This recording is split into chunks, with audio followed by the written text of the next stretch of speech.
the 13th flight of Starship. We're not quite going orbital. It's like orbital inspired. They could go orbital if they want, I think, is the way that people like to believe it, right? But where do you think Starship is at in its lifetime? I think we're behind schedule. I when this began 3 years ago, April, I didn't think they'd be 13 test flights and not reaching orbit. So Right. in that sense, it's moved a little bit slower. But I do think they're very close, right? If this flight goes well, I suspect they're going to go orbital the next flight. And I think what we're all waiting for is for a successful or nominal orbital mission, and then that would allow them to hit an inflection point because clearly, on the ground side of things, they're making exceptional progress with building ships and boosters. If you've been in the factory in Starbase, the question in my mind on this vehicle is how reusable is it going to be really? Specifically the upper stage. I think we all have pretty good confidence in the first stage, but the upper stage is still going to be a challenge. And then obviously we've got to figure out how propellant transfer and storage works in orbit, and that's another big question mark. That is a big part of the whole sort of let's say architecture here, getting a Starship into orbit, but then not just going in a single shot, but refueling it, putting more fuel into it so that that Starship you put into orbit can go further on its way. And that's something that has been, gosh, is it fair to say lightly demonstrated on orbit right now? How do you feel about that? I would say at this kinds of volumes and transfer rates, it hasn't been really demonstrated at all. I think Right. theoretically it should work, and we have a good understanding of how it will work. But there is the challenge, obviously, of actually performing the transfer, and then I don't think we have great data on how boil off is going to work, and like how much propellant you're going to lose, both in the transfer process and the storage process. Obviously, these ships will be in the sun sometimes and get pretty warm, and so you've got to worry about losing your cold propellant. So Yep. lots of questions, and these are the things that really, like, SpaceX likes to fly, learn, and fly again, and you're just going to have to fly some of these missions, and it's going to be a learning process. And that's why getting to a high Starship launch cadence is so important, because you've got all these other things you want to do and test and try. But if you're popping off one Starship a month, you're just not going to have the launch cadence to do much of any of that. Yeah, that's really what they've sort of leveraged with Falcon 9. All of the flight experience they have with Falcon 9, it's not necessarily that they were even flying customer payloads. They fly Starlink payloads, but they got so much deep experience operating Falcon 9. We just cut to one for 8 minutes just to show you a Falcon 9 real quick, because it happens like clockwork now, and they're going to need to get Starship to that same sort of level if they want to do some of the things that SpaceX has said that they want to accomplish with this system. So I wonder, I see a lot of comments, I read a lot of comments on the internet, and some people wonder if this You're a sort of brave man. it's part of my job. If this apparent progress is truly faster than the let's say legacy old space process, right? The old way of doing things was simulate it forever and subscale test stuff forever, and then launch one rocket and it has to work the first time, and that took forever to do, right? That's how you get an Artemis mission, sending a mission all the way around the moon. SpaceX doesn't do it that way. SpaceX gets all these incremental bits of flight data. In your opinion, is it truly faster to sort of lean into that law of apparent progress? Like, look at all these flights we're doing, but we're constantly changing things, versus we're going to simulate and design and then do something once we're happy with it. Which way do you lean? Which way do you sort of break when it comes to that development process? Oh, I don't think there's any question that iterative design is faster, and more ultimately more efficient, and you get a much better product. If you think about it, like if SpaceX had followed a traditional model to design Falcon 9, you have to wonder how long they would have flown version 1.0 of the Falcon 9 before they had kind of gone through the whole design process to do an upgrade. So I think this incremental upgrade process suits them well, and it would have been interesting to see a traditional company design a fully reusable Starship using traditional design. Um, just not sure how well that would work because there were just so many unknowns as they're going into this process. What I don't think the broader space public and certainly the broader public appreciates is just how new and challenging this rocket is. And most of the people following this stream, I do certainly do, but like it's what SpaceX is trying to do here really is like the second generation of space flight. Like it really Right. is like a complete quantum leap in terms of access to space, cost of access to space, volume access to space, and frequency. It just, if they can pull this off, and I still think that's an if, it would be a remarkable achievement and really change our relationship with the heavens. Makes good sense. They're sort of stepping into the space travel that science fiction writers imagined, right? When they're writing things, nobody's writing all sorts of science fiction about disposable rockets. We just launch it once and that's the end. You see these rocket ships landing on their tail and these big, grand, complicated missions going out to the stars, and we haven't really operated that way ever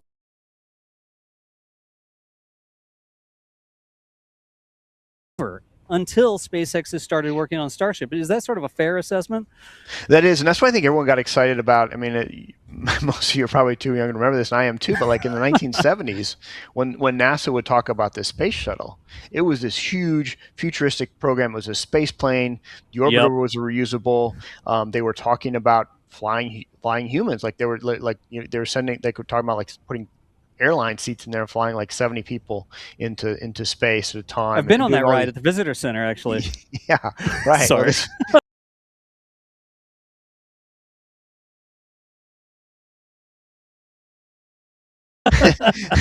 like for reals. And talking about bringing down the cost to like $20 a pound to orbit. And of course, the ultimate cost was like $20,000 a pound.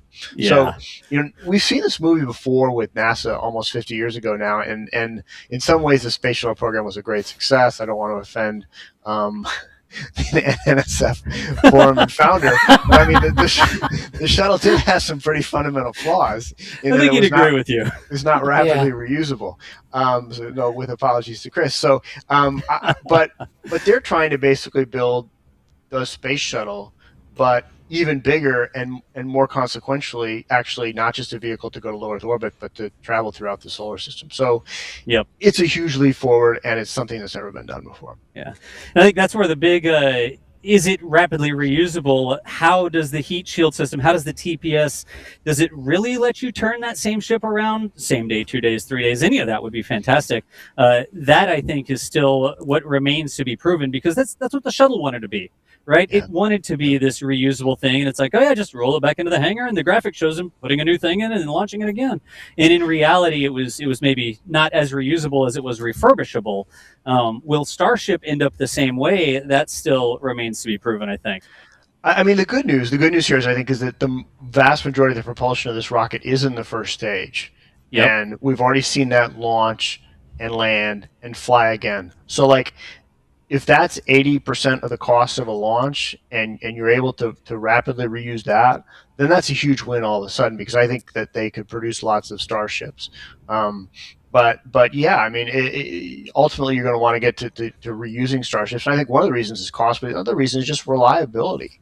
Yep. We are now in an era, I think, where you don't want to be on the first launch of a rocket. You'd rather kind of be on the fourth launch we just saw, like second or third through 10th launch is maybe like the safest part of the curve, probably. So there's lots of reasons you want to get to full reuse of Starship, but even if you don't, I think in the next 5 years you could still see a lot of movement in this program if they can just nail booster reuse. Yep, absolutely. Now, when I introed you, I promised that people could tag us with some questions. Dare you take a couple live questions from the audience? Would love it, yeah. Alex or Ryan, y'all have been monitoring chat for questions. Does one of y'all have a question queued up for Eric? Well, I have a couple Artemis-related questions in chat. It is, of course, a big topic of discussion that many different people have a opinion in. But we have a question here from WG Mojo. They are asking, what are your thoughts on the readiness of the Blue Origin and SpaceX human landing systems? Of course, we have Artemis 3 next year, testing them in Leo, and then fingers crossed Artemis 4 the year after that. Well, that's the big question, isn't it? Been spending a lot of time thinking about that and talking to people. What I can say about Artemis 3 is that mission I don't think will launch until Blue Origin lander is ready, and that's really I think the longer pole at this point because they're gonna have life support on that vehicle. It's going to have some, it's going to be a further along technology demonstration than what Starship is going to be because the astronauts are going to dock with the Blue Moon lander, go inside it, fly it around. So there, that I think is the long pole for Artemis 3, and we'll see how ready they are with that vehicle. I would not entirely rule out a launch second half of 2027, which they're aiming at, but probably not. We'll see. The Starship is pretty straightforward. It's they're going to dock with just a Starship and put on an adapter, and I think that won't be too difficult. I mean, it's difficult, right? But it's not quite as involved, I think, as the Blue Moon technology. The real question is Artemis 4. You need a lander that can go down to the moon and come back up. And before the Blue Moon or the New Glenn pad accident a couple of months ago, I would have said Blue Origin had a pretty good chance to actually conduct the Artemis 4 landing mission. Now I've sort of swung back to it's Starship just because that losing that pad was such a big blow. And let's be real. I mean, SpaceX has a long, long, long way to go. They've got to get Starship flying reliably to orbit. They've got to do fuel transfer and storage in orbit. Then they've got to be able to do a landing demo on the surface of the moon. And I think people are sleeping on the difficulty of vertically landing Starship on the lunar surface and then taking off. We've never seen a vehicle with liquid fueled engines and in these kinds of propellants taking off from the moon. This is not storables. This is methane. It locks methane from the surface of the moon, and that's going to be really difficult. So it's a long road. NASA Administrator Jared Isaacman talks about landing in 2028. Would love to see it. I think landing anytime before 2030 for NASA with humans on the moon would be a huge, huge win. Yeah, and in fact, Eric, because what you just said about the Blue Origin lander and the readiness for Artemis 3, it just reminded me, we had Jared here, I think it was a month ago or so, we had a Flame Trend show. Hold It ya cumple con Verifacto y con Alien Defraude. Pero más allá de la normativa, lo que me permite como partner es ir mucho más. Blue Origin is not ready, but Starship is. Would you launch Artemis 3? And he said, no, we're going to wait on the Blue Origin lander because it tests all of the different components that they're not going to be able to test otherwise. That SpaceX, they have experience with Crew Dragon, they have these landers so late. Is it just because the HLS contract was delivered so late, or do you think that the providers sort of dragged their feet a little bit and now they're like, oh, we need to catch up? What's your thoughts? So I wouldn't say they're late. I would say that if you're awarding a lander contract in April of 2021 and not actually funding it till the end of the year because of lawsuits, then you're expecting delivery in 2024. That's pretty unrealistic, right? The Boeing will tell you, well, look, are the rockets ready, but where are the landers? But those contracts were let back in 2011, right? For a rocket that already had its engines, already had its boosters. The core stage was similar to the external tank in terms of diameter, so it's not like there was a lot of massively new components in the Space Launch System rocket. It still took 12 years, 12 years to get to flight. So 5 years after the HLS contracts were let, 4 years for Blue Origin, are they late? Are they slow? I wouldn't say that. I would say that the Starship teething pains we've seen over the last couple of years have been part of the problem. And I would not say that SpaceX has been all in on HLS. I think that they have had other priorities. Clearly, they're very interested in launching Starlink satellites and getting Starship flying for Starlink and for orbital data centers now. But the reality is that a lot of the HLS testing they can't do until they have a functional orbital Starship. So like that path, they're still on it. And so moving as quickly as they can to get an orbital Starship helps HLS. So as for Blue Origin, I give them a lot of credit. They have changed their architecture a couple of times to try to be responsive to NASA's needs. Originally, they were going to do propellant transfer as well as part of the Blue Moon lander, and now they switched to an interim solution that does not involve propellant transfer, but rather 4 launches of the New Glenn 9x4 rocket. And they may change again because NASA is talking to them about other solutions, because there's some concern that it's going to be quite a while before Blue Origin probably has capability to launch 4 New Glenn 9x4s within a couple of months of one another. Yeah, that seems like a daunting sort of mission. Oh, sorry, just got to right.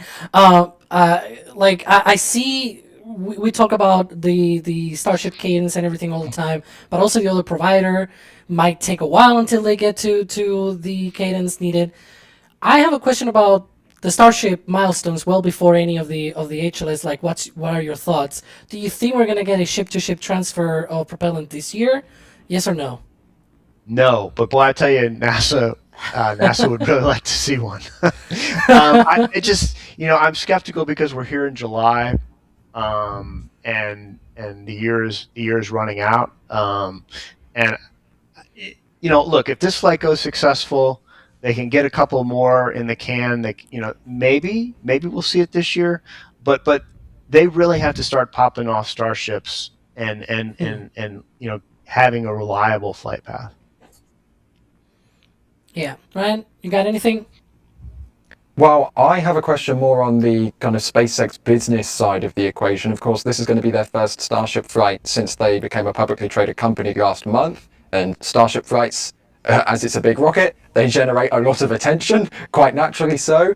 How do you think the priorities kind of sit for SpaceX right now? Do you think they're focusing on HLS for the Artemis program, or do you think that the kind of the Starmind AI, XAI, SpaceX AI, whatever they're called, how do you think that can that side of the business kind of be taking over the scope of what SpaceX is focusing on, or do you think Moon and Mars is still an important part of the equation?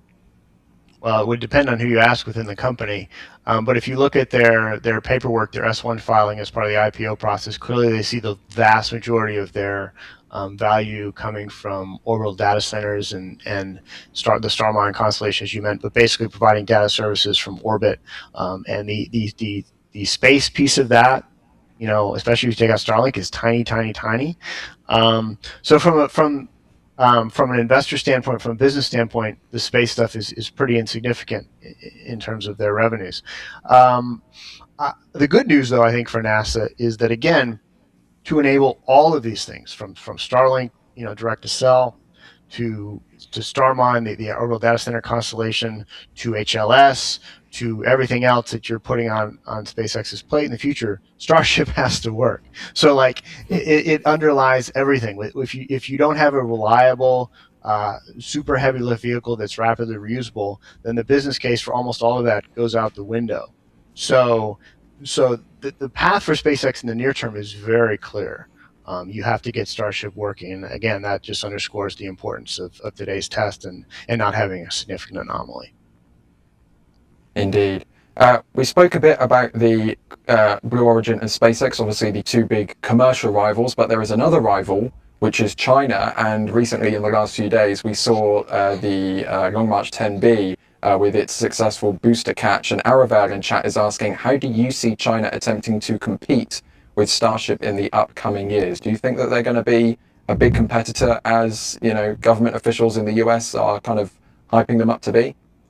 Well, certainly they're a huge competitor when it comes to the moon program. There's a very good chance that Chinese astronauts will land on the moon before NASA gets back there, and I think that's significant for geopolitical reasons. And there's certainly a very long-term serious competitor in national security space and so forth. But SpaceX has given the United States a big lead in LEO broadband communications with Starlink. And potentially with orbital data centers. As for Starship, I mean, look, we have seen with SpaceX, who quite frankly are the best rocket engineers in the galaxy, or at least in the solar system. And they have. It's been phenomenal for me to see. You look back at SpaceX from 2006 to 2020, and they were a resource constrained company. The wallet has opened up. the purse strings have opened up since about 2021, and so they've been putting a lot of resources into Starship. And so these are like the smartest rocket scientists, the most motivated rocket scientists who have a lot of capital to deploy attacking the Starship problem. And it's still been a difficult nut to crack, and they're still working on it. So, the Chinese landing this week, the booster landing, very impressive and interesting technique they used. It came about a decade after the first Falcon 9 landings. So I would say that Chinese efforts to replicate Starship are probably 5 to 10 years away at least, and it's going to depend on the amount of resources China can deploy to it, because remember, they're having to put a lot of their effort into their own moon program, and they have a finite amount of resources that they can put towards space programs as well. And I don't think there's the private capital in China quite to the extent that there is in the United States to support their private company. So I think we're at least 5 to 10 years away from a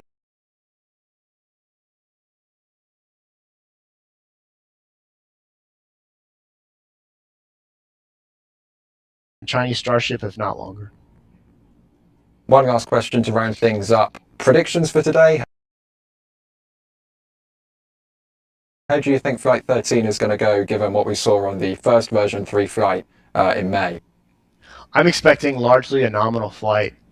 First stage, a great launch, hopefully no engines out, and a successful, landing. And then the upper stage, really needs to perform as well, and make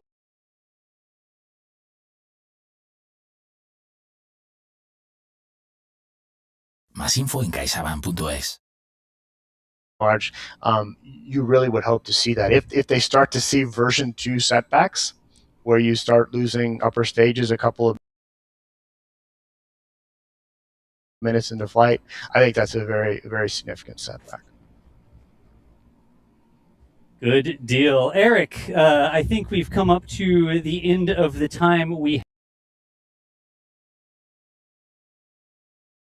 have here with you.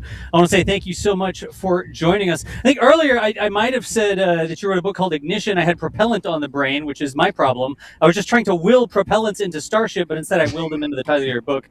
It's Liftoff and Reentry, the two books that you've written about the history of SpaceX, how they got where they are, where they're going, all that sort of stuff. So folks, if you're watching and you're a Starship fan and you want to get caught up on some great information on the history of SpaceX and where it's coming from, where it's going, Eric's books are absolutely fantastic. And every single day, I know you're on social media, Eric. You're also writing over at Ars Technica. There are lots of different places that folks can catch up with you, right?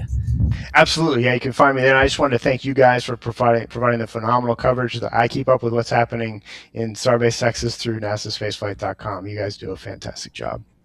We appreciate it. Thank you so much for taking time out of your day. Folks, make sure you find Eric online, check out his books and that sort of stuff. We will let you go, and we're going to go back over to the count for Starship. Appreciate you, Eric. All right. So the clock here is continuing to tick.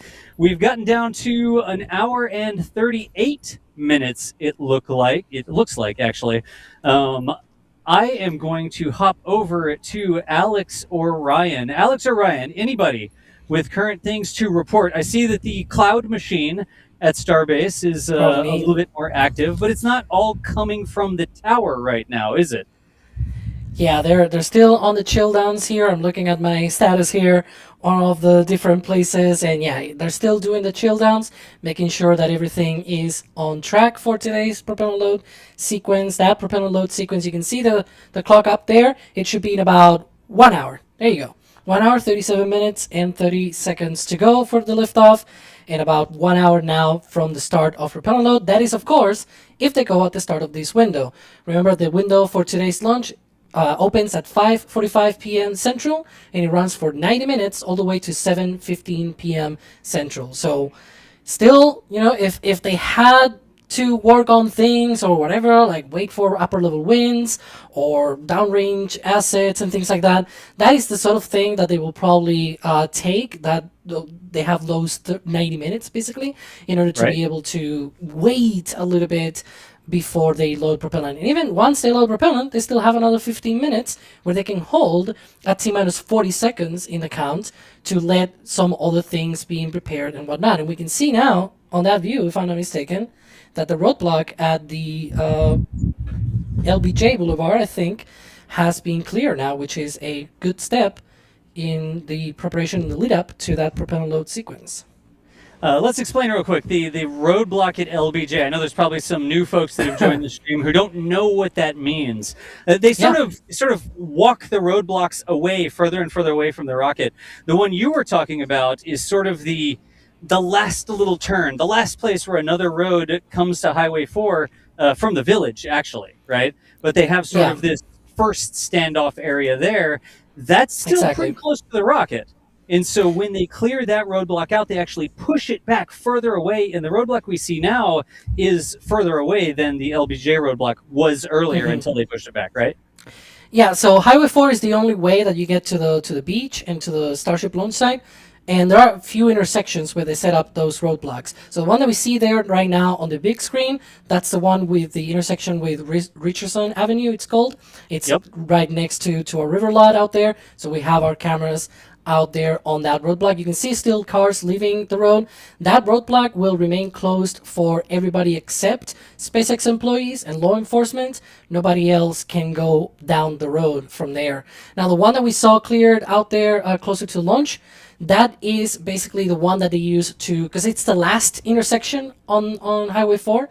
And so it is basically the last time that you can turn around, if you will. There's still a roundabout down the road that they've built in the last year or so, but still it's sort of like the last time that you can go elsewhere, right? And so they use that in their benefit to be able to go down the road, clear the beach, clear the pad, make sure that everything is clear of people in general. And once they are close to the launch, like they are right now, we are about 94 minutes away from that launch window to be open, then as you mentioned, it's too close to a rocket for people to stay there, so they sort of backtrack a little bit further back to the village, sort of around the location of the Starlink, not Starlink, excuse me, the Starship Star Factory, basically, where they have the offices. They have like a little bit of a viewing area for the employees. We've seen that a few times on several SpaceX videos. They have, I think, now a countdown clock as well out there. I saw that. So they have a full, amenities, location and everything, parties. It's quite a good place. But that's only for SpaceX employees, not for anybody else. Yeah, Nobody a bunch of can the go SpaceX down there. employees watch from the front of the office building there, the big black building with the SpaceX logo on it. That's the office building. It's sort of the front part of the Star Factory, I guess you could say. And there's a whole lawn area down there, like you said, where they installed that countdown clock. And that's, if you see a couple spots on social media, you see SpaceX employees posting their selfies and stuff from there because they're like right there at that office building. Right at the edge of the blast danger area, basically. It's. I think last time I see a one SpaceX employee was looking back at the building, and I think the glass windows on the building were like, whoop, whoop, whoop. I didn't see video of the glass actually moving, but somebody was keeping an eye on it because it's an awful lot of glass facing the world's most powerful rocket. All right. That's a lot of power. It really is. Luckily, it's just far enough away, and I guess hopefully they took that into account when they installed, and it shows the materials for those windows. Okay, Ryan, how are we doing? Do we have any updates on weather? Have you seen any questions you want to hit? Anything on your mind right now? Weather is still looking quite cooperative. As you can see there in the bottom right, we have some clouds appearing in the distance, but directly overhead the launch site looks like we've got some blue skies, which is very nice to see. I mean, this camera looking out towards the Gulf. I mean, this is the direction Starship will be flying. So this is what we want to see. Something I realized I forgot to mention earlier is that, of course, we're going to be tracking this launch from Starbase, so we want clear skies at Starbase, but it's also clear skies pretty much throughout the entire Gulf. So if you happen to be watching us in Cuba, or if you're on holiday in Cancun and you want to look up, well, maybe you'll see a Starship flying by in an hour and 38 minutes or so, maybe, because of course the sun is going to be setting, which means we might be getting a bit of a jellyfish effect as Starship flies east. So if you're in the area and you want to look up in 90 and a bit minutes time, then you might see a Starship flying by. Fingers crossed. Shout out to our dedicated viewers in Cuba. apparently. Yes. If you're watching from Cuba right now, actually, in the chat, tell us where you're watching from. It doesn't have to be Cuba. Watch now. Everybody's going to say Cuba. You're false. Yeah. I don't believe you. I don't believe you. But let us know where you're watching from right now. I do believe we have a video to share with you. I'm going to talk very slow. We have a video, don't we, Alex? People might be wondering what's going to happen. What's the like? Why a flight 13? They already did a flight of version 3. Well, there's a few things. So let's play that video.